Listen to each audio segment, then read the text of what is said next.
Hello everyone, it's me Anushka here. So I welcome you all at my channel Anushka Biology 360. तो आज I hope ये last lecture होगा organism and population का।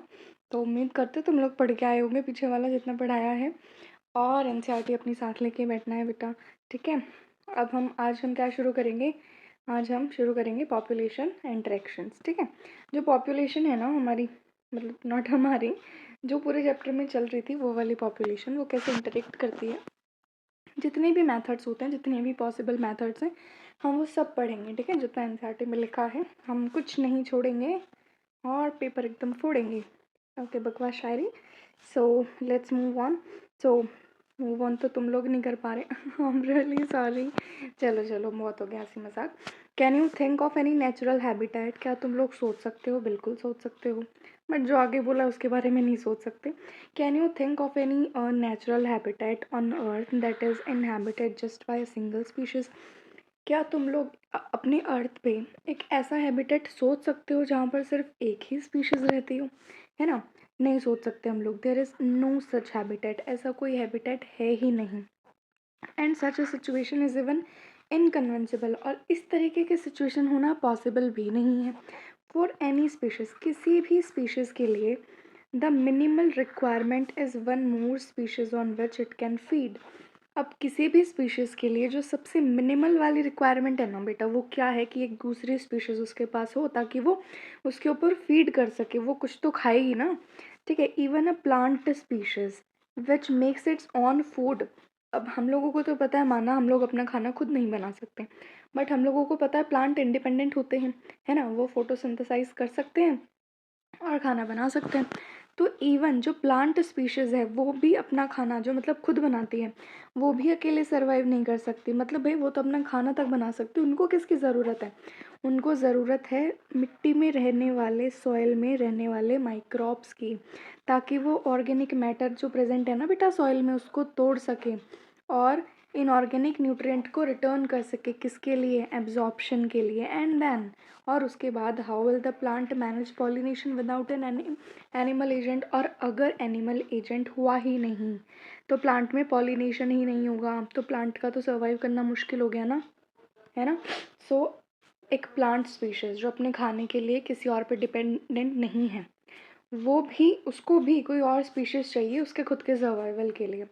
सो तुम लोगों को अंदाज़ा लग ही गया होगा कि अकेली स्पीशीज़ का सर्वाइव करना इज़ इम्पॉसिबल बेटा, ठीक है। देन आता है it is obvious that in nature animal, plant and microbe do not and cannot live in isolation but interact in various ways to form a biological community। अब हम लोगों को पता चल गया है कि नेचर में ना जानवर, ना पेड़ पौधे, ना ही माइक्रोब, ये कभी भी अकेले नहीं रह सकते हैं। इन लोगों को क्या चाहिए? इन लोगों को इंटरेक्शन के लिए कम्युनिटी बनानी ही पड़ेगी। इवन इन मिनिमल कम्युनिटी, चाहे थोड़ी बहुत कम्युनिटीज़ में भी बहुत सारी इंटरेक्टिव लिंकेजेस होती हैं। ऑल्दो ऑल में नॉट रीडली अपरेंट, मतलब आपस में सब जुड़ी हुई हो ना हो, बट बहुत सारे लिंकेजेस क्या होती हैं बेटा? प्रेजेंट होती हैं। देन हम लोग आते हैं किस चीज़ पे? Interspecific interaction. Interspecific interaction arises from the interaction of population of two different, देखो यहाँ पे बेटा वर्ड लिखा हुआ है इंटर, इंटर एंड इंट्रा। देखो हम मान लेते हैं एक हमारी ये पॉपुलेशन है, पॉपुलेशन नंबर 1, ठीक है। ये पॉपुलेशन नंबर बेटा 2, ठीक है। हम मान लेते हैं इस 1 के अंदर कौन कौन रहता है? इस 1 के अंदर एक तो ये डॉट वाला आदमी रहता है, ये लाइन वाला आदमी रहता है, और एक हमने सॉरी ये बना दिया, ठीक है। हम यहाँ पे मान लेते हैं एक प्लस वाला आदमी रहता है, एक मल्टीप्लाई वाला आदमी रहता है, और एक इस तरीके का आदमी रहता है, ठीक है। इन दोनों के बीच के इंटरेक्शन को हम कहेंगे इंट्रा, ठीक है। और इन दोनों के बीच के को भी क्या कहेंगे बेटा? इंट्रा, ठीक है।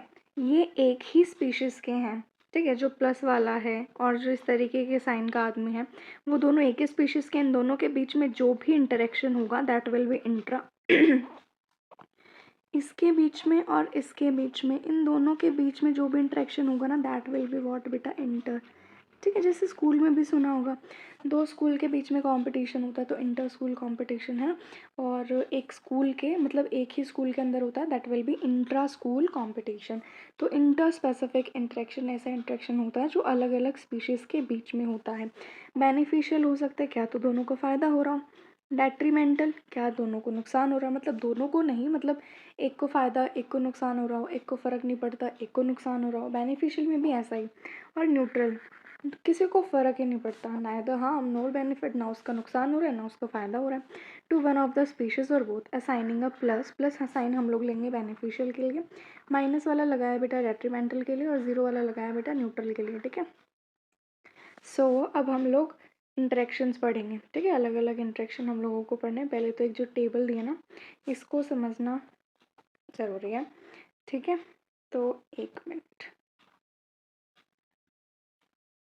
हाँ, तो सबसे पहले अगर हम देखेंगे म्यूचुअलिज्म, म्यूचुअलिज्म। ठीक है, म्यूचुअल का मतलब होता है मतलब दोनों को फ़ायदा हो रहा है। ठीक है, दोनों का म्यूचुअलिज्म है, मतलब दोनों ऐसा काम कर रहे हैं जिससे दोनों को ही फ़ायदा हो रहा हो। ठीक है, प्लस प्लस। ठीक है, जैसे कि हम लोगों ने सुना होगा कौन, माइकोराइज़ा है ना, माइकोराइज़ा है, लाइकेंस हैं, ये सारे किसके एग्जाम्पल है, म्यूचुअलिज्म के एग्जाम्पल हैं। देन आता है कॉम्पिटिशन। कॉम्पिटिशन में हम लोग जनरली गलती करते हैं, हम लोगों को लगता है कॉम्पीट कर रहे हैं तो लड़ धड़ के एक आदमी तो जीत ही जाएगा, तो एक का प्लस एक का माइनस, हम लोग यही मिस्टेक कर जाते हैं। आई don't know about you but मैंने करी है। तो लेकिन हम लोगों को याद रखना है बेटा, दोनों का नुकसान ही होता है। ठीक है, इसीलिए कंपटीशन नहीं करना है, मतलब तुम लोगों को तो करना, obviously you are preparing for any competitive exams, तो जिसके नाम में ही ये है, तुम लोगों को तो करना ही है, बट तुम्हारा नुकसान नहीं होगा। I know, I trust you, तुम लोगों का फ़ायदा होगा। ठीक है, देन आ जाता है प्रेडेशन, जैसे कि लॉयन और डियर हो गया, है ना, तो डियर का नुकसान, लॉयन का फ़ायदा। पैरासिटिज्म, पैरासाइट जैसे कि हम लोगों के ऊपर, जैसे कई लोगों के बालों में जू रेंगती है, वो जू हो गई। ठीक है, और जैसे किसी के घर में अगर भैंस गाय वगैरह हो, उनको देखना कभी, उनके ऊपर कुछ छोटे छोटे जानवर वगैरह होते हैं, तो इस तरीके के बग्स वगैरह इस टाइप की जो चीज़ें होती है ना, ये पैरासाइट की तरह काम करती है। अमरबेल सुना होगा तुमने, है ना, अमरबेल भी एक पैरासाइट की तरह काम करते हैं, that is a plant parasite. ठीक है, तो उसमें उन जूओं का तो फ़ायदा हो रहा है, हमारा नुकसान करे जा रहे हैं वो लोग। ठीक है, उसके बाद आ जाता है कमेंसैलिज्म। कमेंसैलिज्म में एक आदमी को फ़ायदा एक को फ़र्क नहीं पड़ता। ठीक है, जैसे कि फिर से हम लोग उसमें चलते हैं तबेले में, किसी तबेले के अंदर जो गाय भैंस वगैरह है, उनके अंदर जानवर होते हैं ना, मिथेनोजेंस जिनको हम कहते हैं, है ना, मिथेनो बैक्टीरियम अगर होते हैं, तो भैंस को तो कोई फ़ायदा नहीं, भैंस का ज़ीरो, उनको फ़ायदा हो रहा है। ठीक है, उनके लिए प्लस। अमेंसेलिज्म, एक को नुकसान हो रहा, मतलब आई am really sorry for this, एक को नुकसान हो रहा है एक को फ़र्क ही नहीं पड़ता। बेटा अमेंसेलिज्म जो है ना, ये दवाइयाँ बनाने में चाहिए। ठीक है, दवाइयाँ बनाने के लिए इस मेथड का यूज़ करा जाता है, मतलब यही मेथड होता है। जैसे तुम लोगों ने सुना होगा कि अलेक्जेंडर फ्लेमिंग जी जो थे, वो किसके ऊपर काम कर रहे थे, स्टेफाइलोकोकस बैक्टीरिया पे काम कर रहे थे, है ना, उसके साथ ग्रो कौन कर रहा था, पेनिसिलियम ग्रो कर रही थी। अब पेनिसिलियम ने स्टेफाइलोकोकस को ग्रो नहीं करने दिया, पेनिसिलियम को कोई फ़ायदा नहीं हो रहा था, बट स्टेफाइलोकोकस को पूरा नुकसान हो रहा था। तो स्टेफाइलोकोकस के लिए तो हमने क्या ले लिया, माइनस, और पेनिसिलियम को क्या दे दिया, ज़ीरो। ठीक है, लेकिन पेनिसिलियम से बाद में दवाई तो बनी ना, पेनिसिलिन, तो किस में यूज़ हो गया, दवाइयाँ बनाने में। कौन सा मेथड बेटा, अमेंसेलिज्म। ठीक है, सॉरी। देन आता है both the species benefit in mutualism and both lose in competition. दोनों का फ़ायदा होता है म्यूचुअलिज्म में, किसी का फ़ायदा नहीं होता कॉम्पिटिशन में। ठीक है, तो इस टाइप के इंटरेक्शंस होते हैं। बोथ पैरासिटिज्म और प्रेडेशन में एक का फ़ायदा एक का नुकसान होता है, ये ऊपर बता दिया है मैंने। ठीक है, और देखो पैरासाइट और जो प्रेडेटर है, प्रेडेटर किसको कहेंगे, लॉयन को कहेंगे, जो शिकार करने वाला है। ठीक है, होस्ट और प्रे, होस्ट जैसे कि हम लोग हो गए, पैरासाइट जैसे कि वो जुएँ वगैरह हो गई, प्रे डियर हो गया जो उस मतलब जिसका शिकार होगा। ठीक है, तो ये जो इंटरेक्शंस हैं इनको हम क्या कहते हैं, पैरासिटिज्म और प्रेडेशन, एक का फ़ायदा एक का नुकसान। उसके बाद आ जाता है ऐसा इंटरेक्शन जहाँ पर एक बेनिफिट हो दूसरे को फ़र्क ना पड़े, दैट विल बी कमेंसैलिज्म। एक को नुकसान हो दूसरे को फ़र्क ना पड़े, दैट विल बी अमेंसैलिज्म। ठीक है, अब आ जाते हैं हम लोग। हाँ देखो, ये वाली लाइन अच्छी लिखी है इन्होंने कि predation, parasitism, commensalism share a common characteristic. ये बहुत छुपी हुई सी लाइन है बेटा, ठीक है। हम लोगों को लगता है ये बकवास लिखा है यहाँ पे, ऊपर हमने टेबल से सब समझ ही लिया है, तो हम लोगों को क्या, ठीक है, हम लोग ये लाइन पढ़ने का थोड़ा वो ही नहीं करते हैं, थोड़ा कष्ट नहीं देते हैं। बट ये एक बार पेपर में आए थे और मैंने गलत करा था, सो तुम लोग गलत ना करो इसलिए बता रही हूँ। प्रेडेशन वाला जो इंटरेक्शन है, पैरासिटिज्म वाला और कमेंसैलिज्म वाला जो इंटरेक्शन है ना बेटा, इन तीनों में एक कॉमन चीज़ होती है क्या, कि इन तीनों में जो इंटरेक्टिंग स्पीशीज़ है ना, वो क्लोजली रहते हैं आपस में, मतलब आपस में पास पास रहते हैं। जैसे प्रेडेशन, अगर एक जंगल मान लेते हैं, एक जंगल हरियाणा में है, दूसरा जंगल मुंबई में है, ठीक है, लॉयन हमारे हरियाणा का हो गया, डियर हो गया मुंबई का, तो अब ऐसे तो प्रेडेशन बेटा होगा नहीं, ठीक है। और पैरासाइट, जैसे कि हम लोगों को पता है जो जुएँ वगैरह होती हैं, लिवर फ्लूक का तो नाम ही इस वजह से है, वो जुएँ हमारे बालों पे रेंगती है ना, कहीं और दूसरे देश से थोड़ी ना वो कनेक्ट करके वाईफाई चला रही हैं कि भाई हाँ हम तो इधर से ही पैरासाइट वाला काम कर लेंगे, ऐसा नहीं होता है, ठीक है। तो प्रेडेशन, पैरासिटिज्म और कमेंसैलिज्म में तीनों में एक कॉमन कैरेक्टरिस्टिक क्या होती है बच्चा, कि वो जो आपस में रहते हैं, जो भी इंटरेक्टिंग स्पीशीज़ हैं वो कहाँ रहती हैं, पास पास रहती हैं। देन हम लोग आ जाते हैं प्रेडेशन के ऊपर। इसको मैं थोड़ा सा बड़ा होगा नहीं बेटा मेरे से ये, बट इतना कि प्रेडेशन क्या है, प्रेडेशन तो पूरा आ भी नहीं सकता। चलो हम इधर से शुरू करते हैं। So predation, what would happen to all the energy fixed by the autotrophic organism if the community has no animal to eat the plant.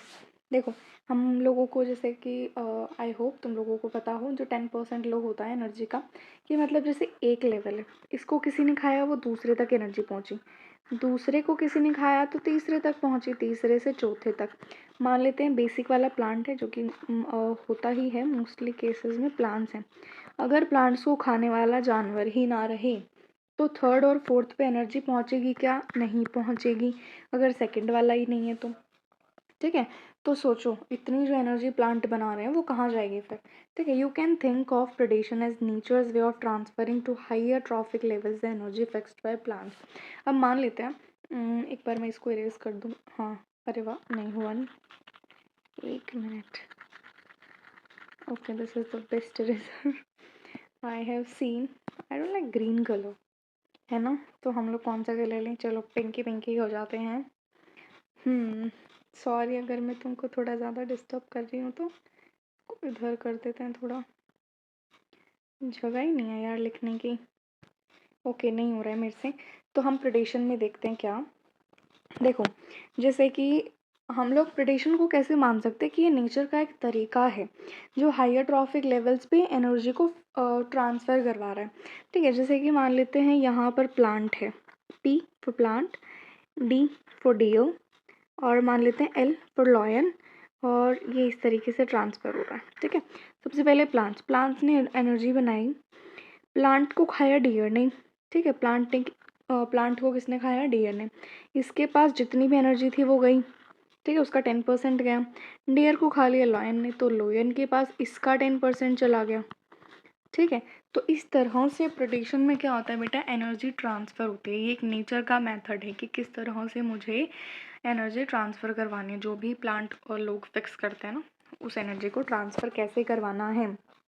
When we think of predator and prey, most probably it is the tiger and the deer. हम लोग, मैं भी जब से यही example ले रही हूँ कि ज़्यादातर ये क्या होता है, मोस्ट प्रोबेबली ये एक टाइगर होता है, एक डियर होता है, ठीक है। हम लोगों के दिमाग में ज़्यादातर यही आता है। बट अ स्पैरो, एक स्पैरो कोई भी सीड खा रही है, वो भी प्रेडेटर की तरह ही काम कर रही है। Although animals eating plants are categorised separately as herbivores, they are in a broad ecological context not very different from predator, वो भी प्रेडेटर ही हैं, ठीक है। Besides acting as conduits for energy, conduit मतलब ट्रांसपोर्टर, ठीक है। बिसाइड्स, इसके अलावा देखो, एक रोल तो उनका हो गया कि वो अलग अलग ऊपर वाले ट्रॉफिक लेवल्स पे क्या पहुंचा रहे हैं, एनर्जी पहुंचा रहे हैं, तो कॉन्ड्यूट्स फॉर एनर्जी, ट्रांसफ़र करने वाले हो रहे हैं। और दूसरा, उनका जो दूसरा रोल है वो क्या है, they keep pray population under control, ठीक है, अगर जैसे कि लॉयन और डियर है, अगर प्रेडेशन ख़त्म हो जाए तो डियर बहुत ज़्यादा हो जाएंगे। डियर बहुत ज़्यादा हो जाएंगे तो घास फूस का बहुत ज़्यादा नुकसान होगा, तो वो ग्रो ही नहीं कर पाएगी, तो इन लास्ट डियर भी मर ही जाएगा। ठीक है, तो दे की pray population under control. Predator का क्या काम होता है, वो प्रे की पॉपुलेशन को कंट्रोल करके रखते हैं। But for predator, prey species could achieve very high population densities and cause ecosystem and stability. ठीक है, बट प्रेडेटर के लिए प्रे स्पीशीज का और क्या क्या पता वो हाई पॉपुलेशन डेंसिटी को अचीव कर ले और फिर इकोसिस्टम हमारा गड़बड़ा जाए। तो इस तरीके से वो क्या करके रखते हैं, प्रे की पॉपुलेशन को कंट्रोल करके रखते हैं।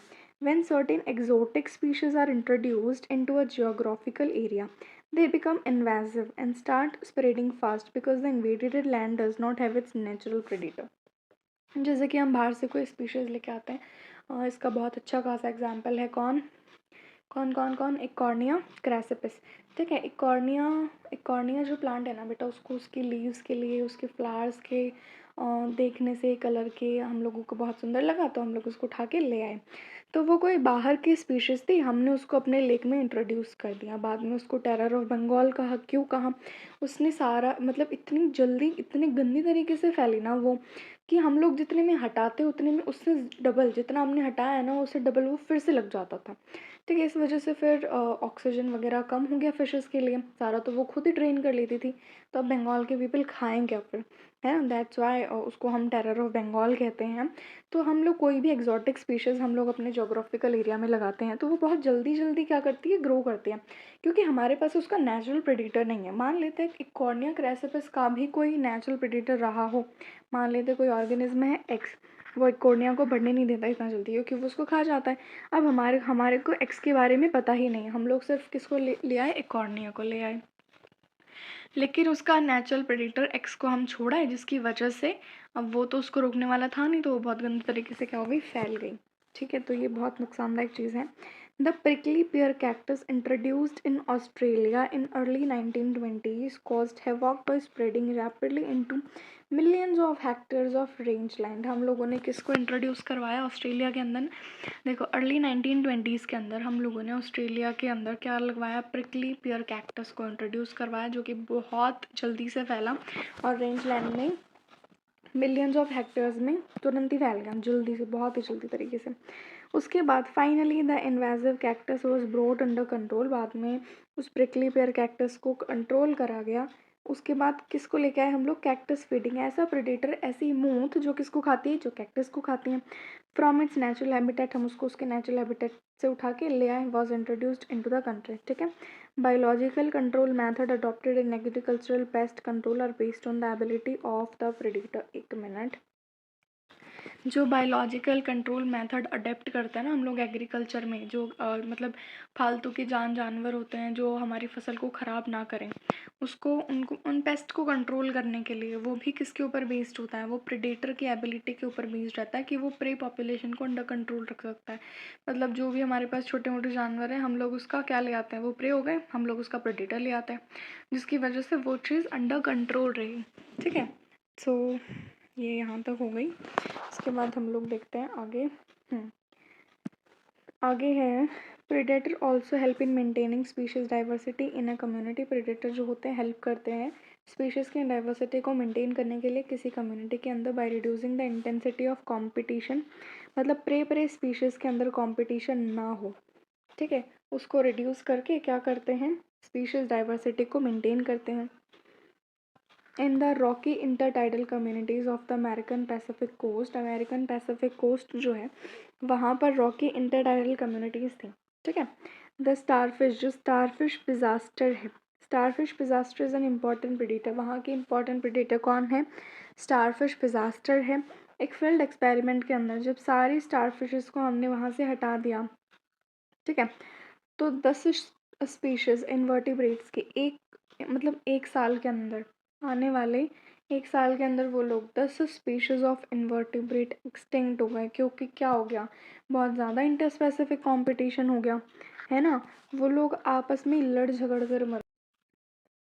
तो आगे है बेटा, if a predator is too efficient if a predator is too efficient and over exploits is prey. अगर कोई प्रेडेटर ज़्यादा एफिशिएंट है और अपने प्रे को ओवर एक्सप्लॉइट कर जाता है तो प्रे जो है वो बाद में एक्सटिंक्ट हो जाएगा। मतलब कभी तो उनका नंबर ख़त्म ही होगा, प्रेडेटर इतने ज़्यादा हो गए तो फिर बाद में क्या हो जाएगा, प्रे ख़त्म और फिर प्रेडेटर भी ख़त्म। अब उनके पास खाना नहीं बचा खाने के लिए तो वो कंपटीशन करेंगे और मर जाएंगे। तो इसलिए दोनों चीज़ों का बैलेंस होना बहुत ज़रूरी है बेटा।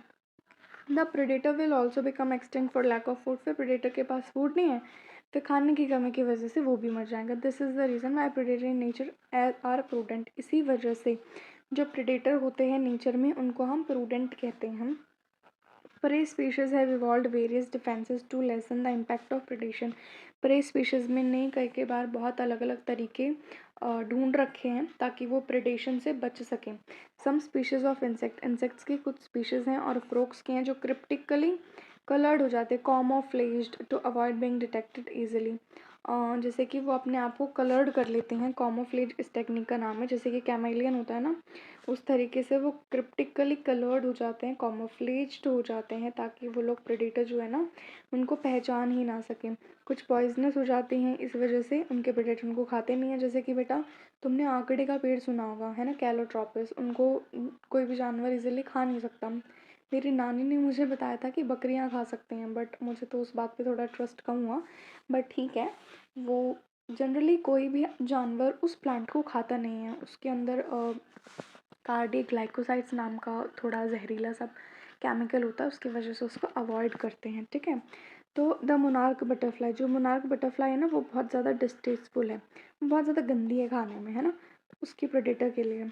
तो उसके पास क्योंकि उसकी जो बॉडी है ना उसके अंदर स्पेशल केमिकल प्रेजेंट होता है। इंटरेस्टिंगली जो बटरफ्लाई है ना वो इस केमिकल को कब लेती है, जब वो कैटरपिलर स्टेज पे होती है और वो एक पॉइजनस वीड के ऊपर खाना खा रही होती है। मतलब पॉइजनस वीड को खाती है, फिर वो उसके अंदर आ जाता है और फिर उसके बाद उसकी प्रेडेटर से वो बच जाती है।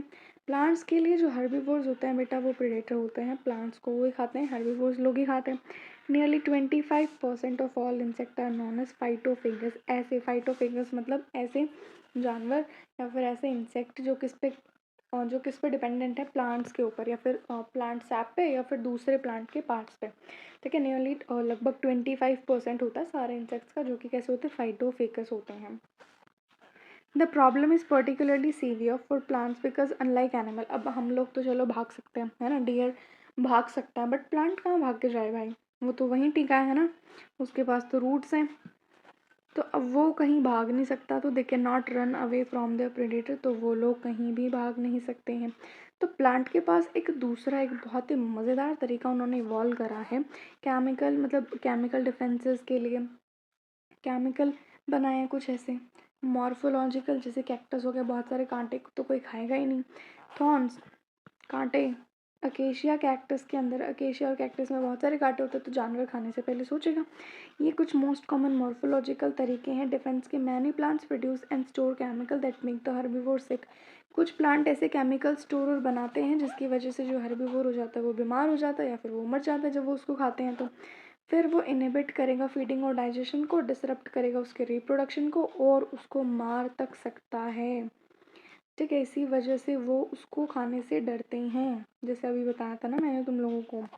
ठीक है, you must have seen the Calotropis. जो कैलोट्रोपिस आंकड़े का पेड़ अभी बताया, एबेंडोन्ड फील्ड मतलब ऐसी जगह है जहाँ पे कोई आता जाता नहीं है।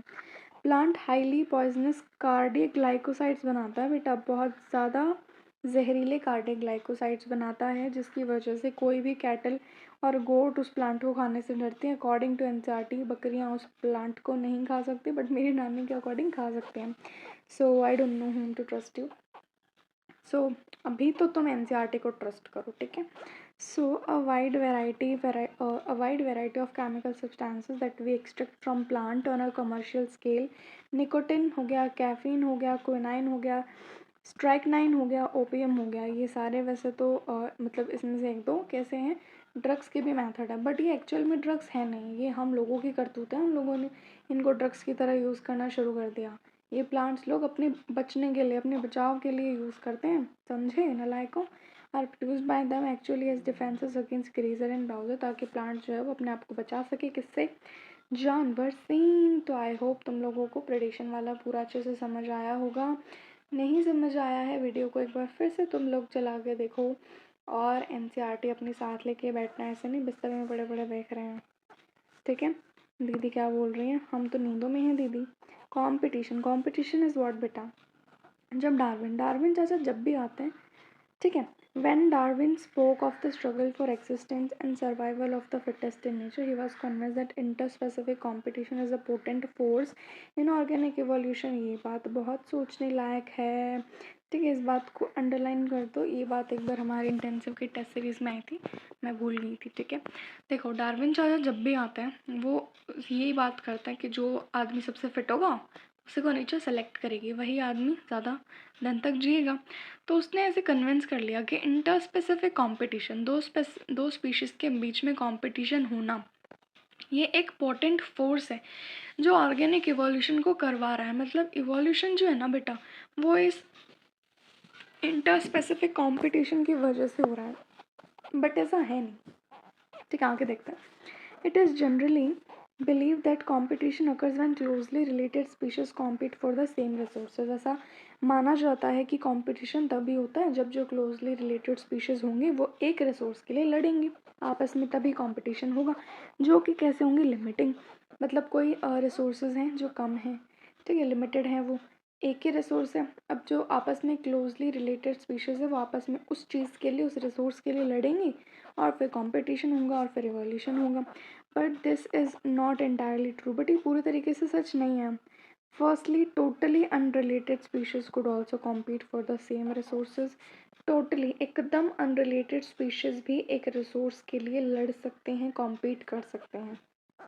For instance in some shallow South American lakes, जो एग्जाम्पल के लिए हम लोगों को क्या दिया है, हम लोगों को दिया है शैलो साउथ अमेरिकन लेक के अंदर फ्लैमिंगोज जो बर्ड्स थी वो आती जाती थी, और जो रेजिडेंट फ़िश थी और जो वहाँ रहती थी फ़िशेज़, वो आपस में किस लिए लड़ती थी, उनके फूड के लिए। फूड कौन था, जू प्लैंकटन। इस जू प्लैंकटन के लिए कौन कौन लड़ रहा है, जू प्लैंकटन के लिए वहाँ की रहने वाली फ़िशेज़ भी लड़ रही हैं, और कौन लड़ रहे हैं, दूर से आने वाले फ्लैमिंगोज। अब डोंट से कि फ्लैमिंगोज और फिशेस की स्पीशीज तो दीदी सेम हो सकती है, ऐसा नहीं हो सकता। Flamingos and fishes are totally unrelated.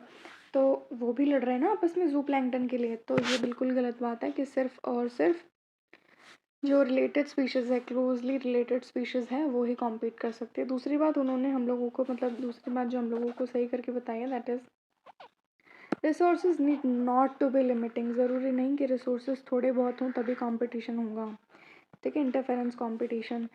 तो the feeding efficiency of one species, क्या पता एक जानवर इतना ज़्यादा जल्दी खाता हो कि दूसरे को टाइम ही ना मिले, जैसे कि बकरियाँ।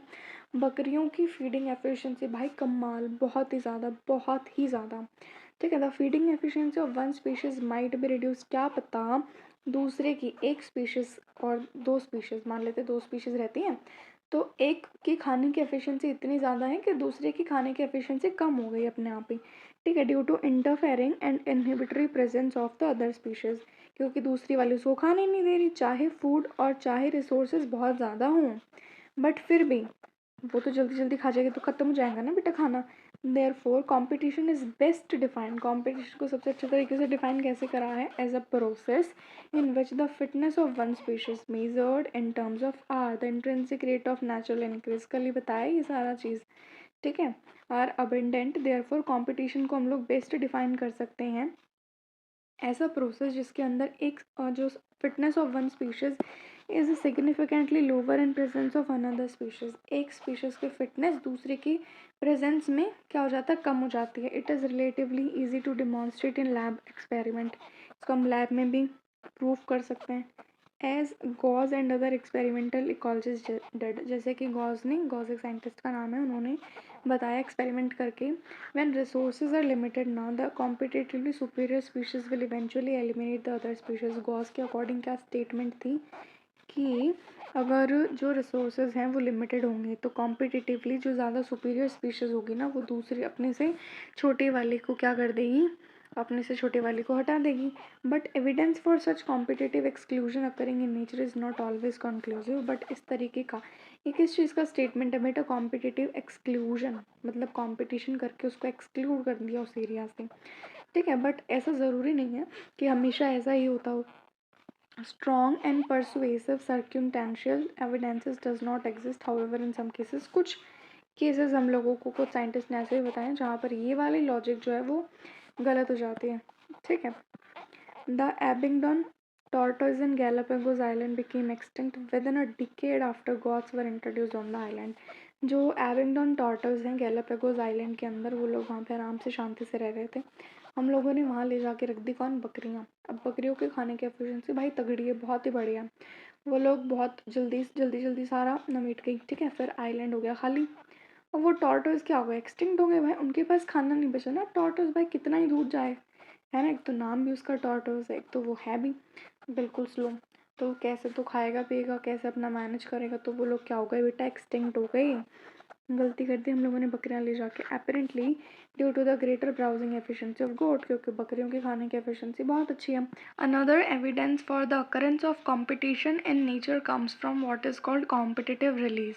दूसरी जो चीज़ है ना बेटा, वो क्या है? कॉम्पिटिटिव रिलीज है। देखो ये मैं पूरा पढ़ देती हूँ, फिर तुमको एक एग्जाम्पल से समझाती हूँ। A species whose distribution is restricted to a small geographical area because of the presence of a competitively superior species is found to expand its distributional range dramatically when the competing species is experimentally removed। मान लेते हैं तुम लोगों के घर पे relatives आए। अब मेहमानों के आगे का ये रूल है, उनके आगे जो भी खाने का सामान रखा होता है हम लोग उसे छू तक नहीं सकते हैं। ठीक है, तो अब जैसे ही मेहमान गए, मेहमानों को हम लोग मान लेते हैं सुपीरियर स्पीशीज़। ठीक है, जो सुपीरियर स्पीशीज़ की यहाँ बात करिए हम लोगों के लिए वो कौन है? मेहमान लोग हैं। ठीक है, और जो हमारे लिए जो दूसरी स्पीशीज़ है वो मान लेते हैं हम लोग हो गए। तो अब जैसे ही वो लोग जाएंगे ना, तुम लोग सारा खाना खा जाओगे, है ना। तो मतलब उस जो सुपीरियर स्पीशीज़ है ना, उसके रहते हुए तुम्हारा जो खाने का रेंज था वो सिर्फ किचन तक था। तुम लोग दूसरे रूम में जो सामान रखा है वो नहीं खा सकते, और किचन में इतना सामान था नहीं, है ना। और जैसे ही मेहमान गए, तुम्हारा जो एरिया बढ़ गया, वो रूम भी हो गया, किचन भी हो गया, पूरा घर अब तुम्हारा ही तुम्हारा, तुम जहाँ मर्जी बैठ के खाओ। तो ये बात इसी चीज़ से रिलेटेड है कि जैसे दो स्पीशीज़ हैं, एक मान लेते सुपीरियर है और एक दूसरी उससे कम है। ठीक है, तो अगर हम एक्सपेरिमेंट करके उस सुपीरियर स्पीशीज़ को हटा देंगे ना, तो जो छोटी वाली स्पीशीज़ है, जो कम है, जो इन्फीरियर वाली स्पीशीज़ है, वो खुद को ड्रामेटिकली बढ़ा लेगी, क्योंकि उसका जो कंपटीशन था वो तो हट ही गया ना, है ना। ये बात तो मानते हो तुम लोग। आगे हम लोग पढ़ते हैं, आगे क्या दिया है? ये था क्या? ये हम लोगों ने पढ़ लिया कॉम्पिटिटिव रिलीज। आगे था बेटा Connell's elegant field experiment. Connell's elegant का field experiment showed that on the rocky sea coast of Scotland the larger competitively superior barnacle balanus dominate the intertidal area and excludes the smaller barnacle Chthamalus from that zone. Connell's elegant field experiment ने हम लोगों को ये बताया कि Rocky सी cost, Scotland का जो Rocky सी cost है ना बेटा, वहाँ पर जो बड़ी और जो कॉम्पिटिटिवली सुपीरियर बर्नैकल थी जिनका नाम बैलेनिस था, उन लोगों ने डोमिनेट करा उस एरिया को और हटा दिया छोटी वाली को, स्मॉलर बर्नैकल को, कैथामेलिस को, उस जोन से। ठीक है, तो अब यही बात होती आई है भाई। मान लेते हैं बैलेनिस तुम्हारे रिलेटिव्स थे, कैथामेलिस तुम लोग थे। अब जब तक बैलेनस वहाँ रहा तब तक कैथेमेलिस कुछ खा नहीं पाई, तो वो हट गई बेचारी, खुद ही हट गई, है ना। तो in general herbivore and plant appear to be more adversely affected by competition than carnivore. Carnivore के अलावा जनरली जो हर्बीवोर्स जो प्लांट होते हैं ना बेटा, वो लोग ज़्यादा अफेक्ट होते हैं इस चीज़ से। ठीक है, आई डोंट थिंक सो आज पूरा हो पाएगा, ज़्यादा बड़ा करूँगी तो तुम लोगों को समझ नहीं आएगा। फिर पैरासिटिज्म बचेगा, कमेंसालिज्म बचेगा, कोई बात नहीं, वो कल जल्दी से करवा देंगे। क्या ही दिक्कत है, तुम लोग ले लोगे ना lecture. I trust you all. Okay, आगे चलते हैं बेटा। Gause competitive exclusion principle state that two closely related. अब गॉस ने क्या बात बताई थी बेटा, कि जो क्लोजली रिलेटेड स्पीशीज़ है ना, जो एक रिसोर्स के लिए लड़ रही हैं, वो कभी भी को एग्जिस्ट नहीं कर सकती। मतलब वो आपस में मिलजुल के नहीं रह सकती। मतलब अकॉर्डिंग टू हिम, तुम और तुम्हारे रिलेटिव जो एक बिस्किट के पैकेट के ऊपर लड़ रहे हो, तुम लोग कभी भी साथ में रह ही नहीं सकते, है ना। ये बात तो उसने चलो सही कही। And the competitively inferior one will be eliminated. और जो इन्फीरियर और जो वीक होगा उसको इवेंचुअली हटा ही दिया जाएगा। ये ट्रू हो सकता है जब रिसोर्सेज लिमिटिंग होंगे। अब मान लेते एक ही बिस्किट का पैकेट है, तो ये बात चलो ठीक है, हमने मान ली। लेकिन अगर 10 बिस्किट के पैकेट है तो तुम लोग एडजस्ट कर लोगे ना, 10 तो तुम लोगों से खाए भी नहीं जाएंगे। तो क्या पता बाद में ये बात मतलब ठीक ना हो, तो more recent studies do not support such gross generalization about competition. तो आगे के जो रिसेंट स्टडीज़ है ना, वो लोग ऐसी बेतुकी की बातों पे भरोसा नहीं करती हैं। While they do not rule out the occurrence of inter specific competition, ये लोग मना नहीं कर रहे हैं कि इंटर स्पेसिफिक कॉम्पिटिशन नहीं होगा नेचर के अंदर। वो लोग बस ये बता रहे हैं कि जो स्पीशीज़ है ना बेटा, वो इस तरीके का मैकेनिज्म इवॉल्व कर लेगी कि उनको कंपटीशन करना ना पड़े।